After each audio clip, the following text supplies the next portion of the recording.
फिर छांगुर से, जहां पर छांगुर बाबा के अवैध धर्मांतरण लोग की अब डराने वाली कहानियां, तस्वीरें सामने आ रही हैं। न्यूज़ 18 की टीम ने कुछ ऐसे लोगों से संपर्क किया जो उसके अपराध की दुनिया के सताए हुए लोग थे। तो आखिरकार छांगुर को लेकर के एक तरफ छानबीन चल रही है, दूसरी तरफ लोग जो है वो अलग अलग कहानियां और किस्से भी बता रहे हैं। रिपोर्ट देखिए।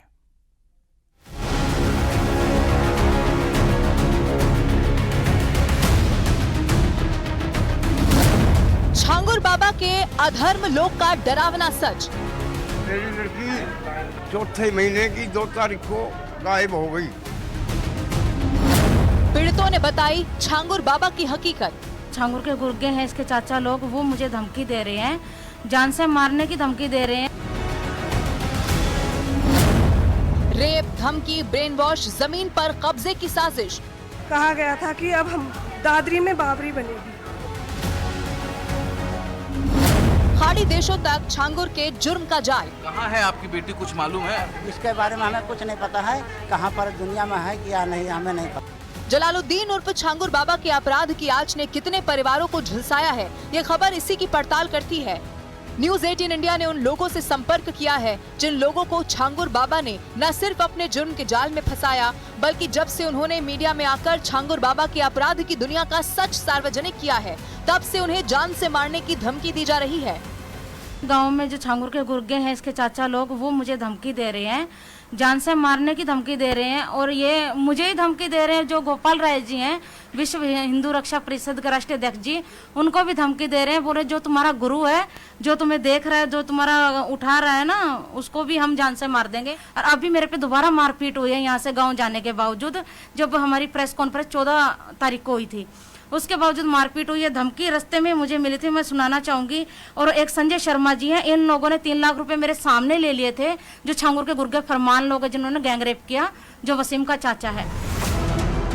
आरोप तो ये भी है कि छांगुर बाबा ने बलरामपुर में अपनी कोठी के पास एक कब्रिस्तान भी बना रखा है। उस कब्रिस्तान को अगर खोदा जाए तो छांगुर के अपराध की कुछ और रोंगटे खड़े कर देने वाली कहानियां सामने आ सकती हैं। सर मैं चाहती हूँ इसको खोदा जाए और जो इसके अंदर हड्डियां मिलती हैं, जो लड़कियां मिसिंग है, उनका डीएनए मैच किया जाए उनकी फैमिली से, तो 100% श्योर लड़कियों की डेड बॉडी वहीं मिलेंगी। और जो जिंदा हैं तो वो बेच दी गई होंगी, जैसे कि ये बहरीन में बेच देते हैं, सऊदी में बेचते हैं लड़कियां, नेपाल के जरिए ये लोग सप्लाई करवाते हैं, नेपाल से ही सीधा वो करते हैं ये लोग। इनकी बहुत सिंडिकेट बहुत बड़ा है सर। बलरामपुर के एक परिवार से भी हमारी मुलाकात हुई, जिसने हमें बताया कि उनके परिवार की बेटी को न सिर्फ बहला फुसलाकर अपने जाल में फंसाया गया, बल्कि उनकी बेटी के साथ छांगुर बाबा ने रेप भी किया। तो इसी की बहन है, इसकी लड़की है। ये लोग लेके चले गए आपकी बेटी को? इसके मामा भी है, उनका तो फोटो है नहीं, उसके मामा का नाम भी नहीं पता है, लेकिन वो सब पूरा फुल मिले हुए हैं उनके नात बात तक। हाँ, कह रहे हैं कि इसको हिंदू से मुसलमान बनाया जाए, और लड़की को बना भी दिया, लेकर चले भी गए। हम लोगों को धमकी देते हैं तुम लोग आ जाओ, नहीं तो 2-3 लड़की बची उनको भी लेकर चले जाएंगे। हमें पास 3 लड़की और हैं शादी करने लायक अभी भी। कहाँ है आपकी बेटी, कुछ मालूम है? इसके बारे में हमें कुछ नहीं पता है, कहाँ पर दुनिया में है कि या नहीं, हमें नहीं पता है। दादरी की एक महिला ने छांगुर बाबा के अपराध की दुनिया का एक और सनसनीखेज सच बताया। उनके मुताबिक न सिर्फ उनकी जमीन पर अधिकारियों की मिली भगत से कब्जा किया गया, बल्कि दादरी में नई बाबरी बनाने की भी धमकी दी गई। अवैध पीर का निर्माण किया हुआ है, और सर वहाँ पे जिहादियों का मतलब वो बना रखे हैं, मजारे बना रखे हैं। सर सन 92 में जब बाबरी मस्जिद को तोड़ा गया था, तो सर हमारी जमीन पे आकर अतिक्रमण किया गया था। कहा गया था कि अब हम दादरी में बाबरी बनेगी। गाजियाबाद के एक बुजुर्ग की भी ऐसी ही कहानी है, जिनकी बेटी का ब्रेन वॉश किया गया और उसे हिंदू से मुसलमान बना दिया गया। लेकिन अब बेटी कहाँ है ये किसी को नहीं पता। हमें पता लगा, हमें रोकथाम लगाने लगे, तो कहने लगी मैं जहर खा के मर जाऊंगी। तो फिर वो झंगुर झंगुर करने लग गई। कुछ दिन के बाद तो फिर कभी कह मैं पुणे जाऊंगी, कभी पुणे जाऊंगी। हमने सोचा ये क्या कर लिया।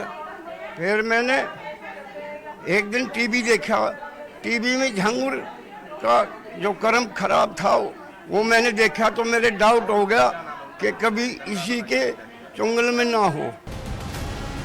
छांगुर बाबा के जुर्म की परतें जैसे जैसे खुल रही है,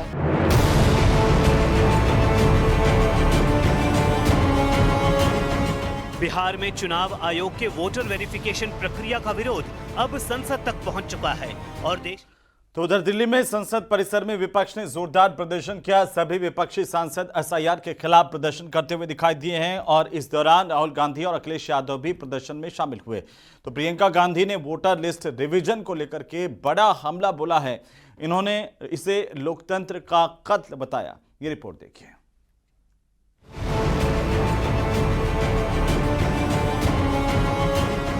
बिहार में चुनाव आयोग के वोटर वेरिफिकेशन प्रक्रिया का विरोध अब संसद तक पहुंच चुका है और देश की कई विपक्षी पार्टियों ने इस पर एक साथ मोर्चा खोल दिया है। मंगलवार को लोकसभा की कार्यवाही शुरू होते ही चुनाव आयोग के एसआईआर के मुद्दे पर हंगामा हुआ। कम खेती पर चर्चा होने दीजिए, किसानों पर चर्चा होने दीजिए। शिवराज सिंह चौहान बोलते रह गए कि किसानों के मुद्दे पर तो कम से कम बात कर लेते हैं, लेकिन विपक्ष का हंगामा रुका नहीं और लोकसभा की कार्यवाही को स्थगित करना पड़ा। हालांकि इसके बाद विपक्ष ने पहले से संसद के मकर द्वार पर विरोध प्रदर्शन की तैयारी की थी और वो बाहर आकर हाथों में तख्तियां लिए विरोध करने लगे।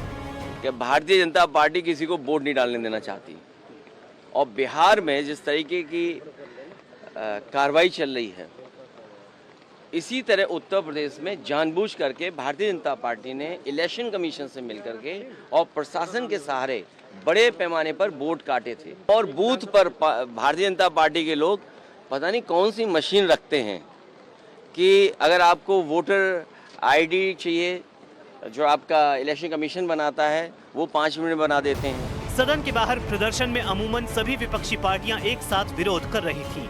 इस दौरान सियासी तस्वीर भी देखने को मिली जिसमें अखिलेश यादव के बगल में खड़े होने के लिए कांग्रेस से राहुल गांधी पहुंचे, साथ में मीसा भारती भी थी।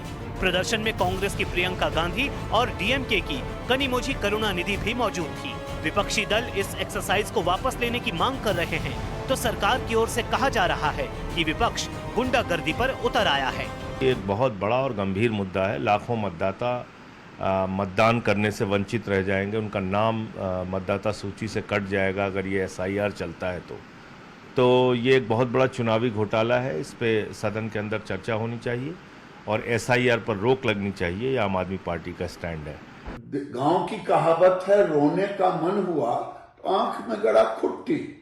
तो इनको लग रहा है ये रोहिंग्या और बांग्लादेशी मेरे वोट बैंक है। वही अभी से चिंता सताई है ममता बनर्जी को।